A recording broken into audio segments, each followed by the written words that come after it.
بله مانا هێزên ئەمریکی لە ڕۆژاوایی کوردستانی هەروەها هەن پرسێندن گرێدعی ڕۆژاوایی کوردستانی ئەم دەرباسی دۆرتموندا ئەڵمانیا دبن ئەندامی مەکتەبە سیاسی یا پارتیا دموکراتا کوردستان سووریا عەبدولباست هەموو میوانی منە دەمباش کەکێ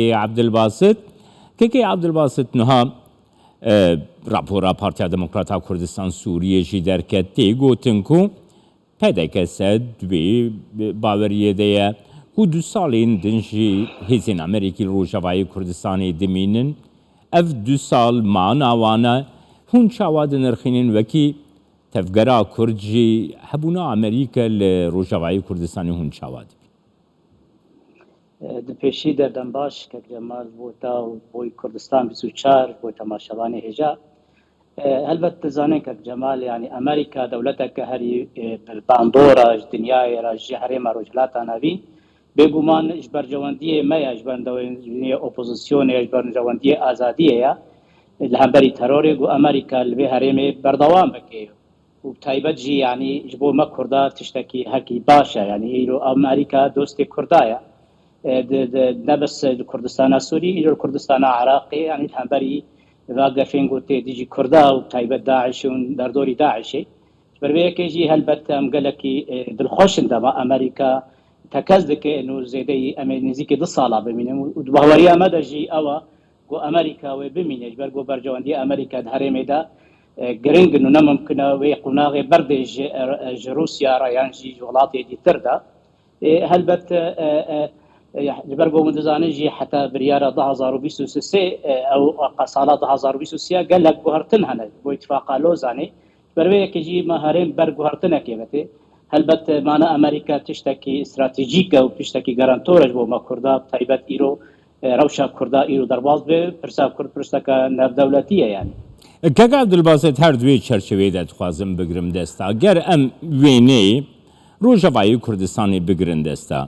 نوها گەر ئەمریکا لە ڕۆژاوایی کوردستانی نەبە ڕایا گشتیا کورجی دوێ باوەریەدە کو مەترسیەک مەزن گەفین مەزن لەسەر ڕۆژاوایی کوردستانی هەنە بێگومان هەبوونا ئەمریکەژی لێ دەرێت دەوێ بنەمایە گەلەری هەبە پشتگیریەکی لەسەر عەردێژی هەبە ئەمریکا حەودا دیالۆگا کوردی بسەر بکەوە ئەف بوو 2 ساڵنێک و وێ حەودانێ دکە لێ ئەو دیالۆگ بر بە ئەنجامێکی بە ناچە دوێ دەربارێدا دوێ چەرچەوێ دەگەر نرخاندناتە بگرم ڕاستە ئەو خۆستەکە دیالۆگی خۆستەکە هەر کوردەکیە لێ مەخابن حتى امريكا برنگكي جدي او ديالوج نبري سري هلبت دبجي بسرپرشتي و غارانتوريا من لحتى او فشار مظن لهمبري كريارين هيادي وقصدي نكريا وندزانجي اريشا هيادي افصال ونيبكا هر بردوام او نسكن يتولوا او امزبونا امريكا ويانجي مظلوم عبدي حتى انها او بابند بوا بريارا نبوا هلبت او يك جازني مايا جو اخواستك مايا تايبت امريكا قالك رولا خو بهتر بليزي يك ريزيا مالا كردي باش بين سرهاش برغو او جم بهورنا وك انا كسب امريكا جو انه كاربن رولا كبليزي وبيك ريزيا كردي بسر برغو امتزانن اليه بياده نجدي او نجي يك ريزيا مالا كردي خواز برغو سرپيات تجربه ما بپیاده و منظومه پکه که بریا ورجی ده هوکرا و هولیر یک هولیر دوشی هبون لی ام هنکی دوی وارده انکی نگش بینن به جدیت امریکا لی ودزانجی امریکا آرمانجو هاتنا و سوری نجبو کردات نجبو گلک برجواندی و دیترجی حلبت دیتناوی حسابات مصطرنجی لی ام کرد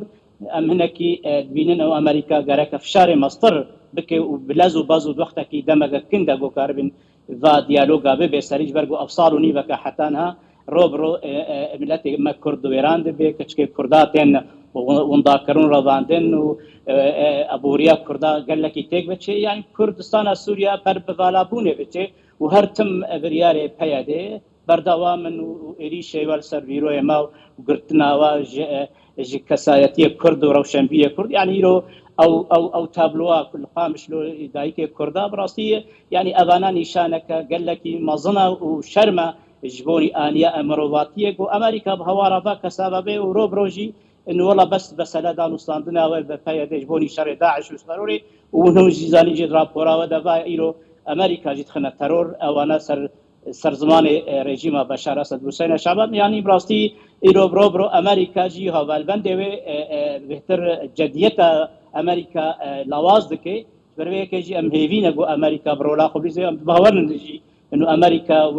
منطقه ده نتشي جبر فالابونا امريكا قال لك خرابش بو مكردا كيكي عبد الباسط نهاف سكنة حكومة سوريا ديار دكاكو هبونا أمريكا الويدري بيشكرية بو تيروري ليلة عالية كيدن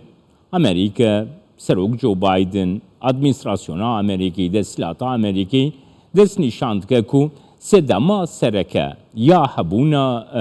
هيزن أمريكا لحريمي طيبة لسوريا شريد جي تيرورية يعني اف دو سكنين جداد في درباري ده نرخاندنا تاجر بقرم هلبت يعني إيرو أمريكا دبجاء الهرم مجبوني شر داعش وك أولوياتها بيشي درخصنا إيراني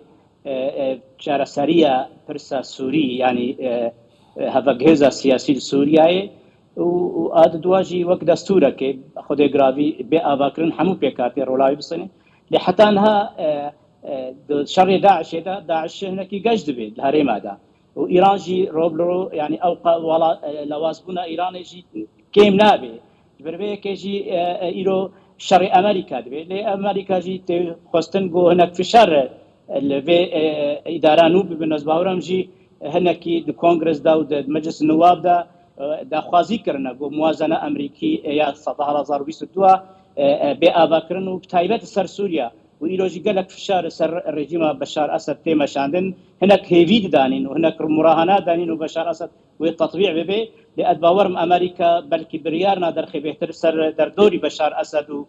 ومودانية بشار أسد ومالبطة بشار أسد وبريا دمك يجي سيشنبات شوي وكبريارك الخزانة الأمريكية الأمري أفسر سوريا مظن في شهر يعني وكسازها تصاندن عقوبات أزباورم أمريكا بشتي دمكي بيويستا جو بريارة كنول سوريا بسطيني وتايبتشي يعني أو إريشا إسرائيل جي لازقية وإيرو